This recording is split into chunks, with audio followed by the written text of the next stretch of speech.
Занаята си ми хареса. Аз го работя 30 години. И затова се ми харесва занаята и докато съм жив ще го работя.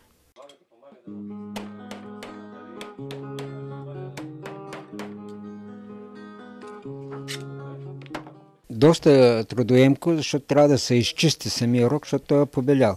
Трябва да се изчисти, трябва вътрешното да изсъхне, за да може да се изкара. Иначе не може да се изкара, като е суров рога, не може да се изкара. Поне 2 месеца отнема, трябва да заровим в пясък, за да може да излезне. Иначе не може да излезне.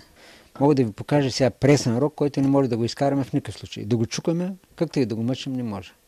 Защото тя е свързана коста с самия рог.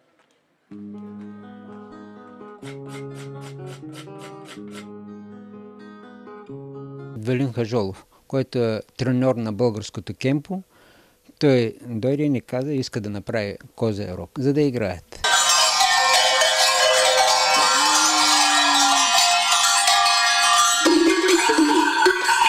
Не често ги взимат хората за сувенири. И българи купуват, сега тук има доста туристи гърци, които също купуват. Трябваше да дойдем и ние в Златоград, за да разберем, че има такова оръжие българско. От никъде друга не знам, дори от филма. Просто във филма, като една художествена измислица, нали? По-скоро така сме гледали на него. И сега за първи път виждаме, че всъщност това се прави. А още пък по-интересно, че имало и такова бойно изкуство българско, което използвало козия рог. Възхищавам му се на човек. Като го гледам как точно работи. Ще е жалко, ако изчезне, ако той е последния майстор, наистина.